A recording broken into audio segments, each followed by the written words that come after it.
வணங்கி தன்னை விட உயரத்தில் நிற்க வைக்க தரணியை ஆள வைக்க முழு மூச்சாய் உழைக்கும் ஆசிரிய பெருமக்களை வணங்கி அறியாமையை சுருக்கி அறிவை பெருக்கி நாளைய சூரியனை போல் ஒளி வீச காத்திருக்கும் என் இளம் கண்ணியர்களே, காளையர்களே, வருங்கால தேவைகளே, எதிர்கால மேதைகளே, உங்கள் அத்துணை பேரையும் சிரம் தாழ்ந்து வணங்கி பேச போகிறேன். என் தலைப்பில் இறங்கி நான் கர்மவீரர் காமராஜரை பற்றி பேச வந்துள்ளேன். நம் மனதில் இன்றும் நினைத்துக் கொண்டிருக்கும் தலைவர்களில் ஒருவர் கர்மவீரர் காமராஜர். தமிழகத்தை தலை நிமிர செய்வதற்காக ஐயராது உழைத்த தன்னடமற்ற தலைவர் கர்மவீரர் காமராஜர்.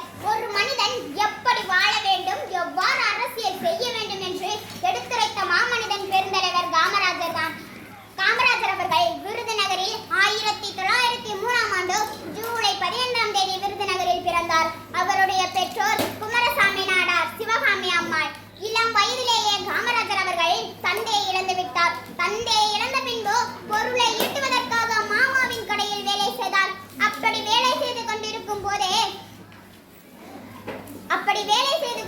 போதே செய்தித்தாள்களை படிப்பது, தலைவரின் சொற்பொழிவை கேட்பது போன்ற செயல்களில் ஈடுபட்டுக் கொண்டிருந்தார். பின் நாட்டின் மீது இருந்த பற்றால் காங்கிரஸ் கட்சியில் ஒரு தொண்டராக சேர்ந்தார். அரசியல் மீது இருந்த ஆர்வமும் நாட்டுப்பற்றும் இவரை 1940 நடந்த காங்கிரஸ் கமிட்டி தேர்தலில் தலைவராக பொறுப்பேற்க வைத்தது. ஒத்துழையாமை இயக்கம், உப்பு சத்தியாகிரகம் மற்றும் 1942ஆம் ஆண்டு ஆகஸ்டில் நடைபெற்ற புரட்சி போன்ற பல போராட்டங்களில் கலந்து கொண்டார். அரசியலில் தொண்டராக இருந்த கர்மவீரர் காமராஜர் அவர்கள் 1954ஆம் ஆண்டில்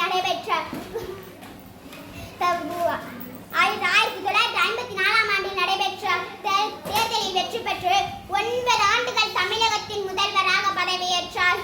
1903ஆம் ஆண்டு ஜூலை 15ஆம் தேதி விருதுப்பட்டி தமிழகத்திற்கு ஒரு விருது தந்தது. அந்த விருது என்ன தெரியுமா? பகுத்தறிவு பகலவன் பெரியார் கூறிய பச்சை தமிழன், வெள்ளை உள்ளம் கொண்ட கருப்பு காந்தி, கல்விக்கண் திறந்த கர்மவீரர் காமராஜர். ஆம், விருதுப்பட்டி தந்த விருது கர்மவீரர் காமராஜர். ஒன்றா இரண்ட காமராஜர் கலந்து கொண்ட போராட்டங்கள் கள்ளுக்கடை மறியல், ஒத்துழையாமை இயக்கம், உப்பு சத்தியாகிரகம் என அடித்துக் கொண்டே போகலாம். நம் இந்திய திருநாட்டின் அடிமை விலங்கை உடைக்க கைவிலங்கேற்று 3000 நாட்கள் சிறையில் வாடிய முத்து கர்மவீரர் காமராஜர். திருமணம் செய்தால் சொந்த வாழ்க்கை போராட்டம், சுதந்திர போராட்டத்திற்கு தடைக்கல்லாய் போகும் என திருமணமே செய்யாமல் வாழ்ந்த தியாகசீலர் கர்மவீரர் காமராஜர். அணைக்கட்டுகள், தொழிற்சாலைகள், மின்சார வசதி, சாலை வசதி என அவர் ஆட்சியில் செய்த சாதனைகள் இமயமலை அளவு.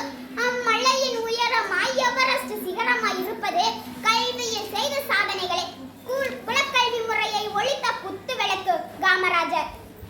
6000 ஆரம்ப பள்ளிகளை திறந்து தமிழகத்தின் கல்வி கண்களையும் திறந்து வைத்தார். பொறுமையை பின்பற்ற வேண்டும், உழைத்து வாழ வேண்டும், எளிமையோடு இருக்க வேண்டும், கோபத்தை விட்டுவிட வேண்டும், தீய சொற்களை பேசக்கூடாது, காலந்தவறாமல் கடமையை செய்ய வேண்டும், நாட்டுப்பற்றுடன் திகழ வேண்டும், ஒற்றுமையுடன் வாழ வேண்டும் போன்ற நற்கருத்துக்களை காமராஜர் பொழிந்துள்ளார். உயர பறக்கும் பிணம் தின்னா வானத்து வேங்கை மிக உயர்ந்தே தனித்தே மறைந்தே கட்டும் கூடு போல நமது எண்ணங்களும் நோக்கங்களும் தனித்துவமாகவும் உயர்ந்ததாகவும் இருந்துவிட்டால் தம்மை வீழ்த்த யாருமில்லை இத்தரணியிலே. முயற்சிக்காமல் எதுவும் கிடைக்காது, முயற்சி இல்லாமல் எதுவும் நடக்காது. முயற்சியால் கிடைத்த தோல்வியும் இனிக்கும், முயற்சியால் மட்டுமே வாழ்க்கை செழிக்கும். அதை உணர்த்துவதே வாழ்க்கையின் வழக்கம். வாய்ப்பிற்கு நன்றி, வணக்கம்.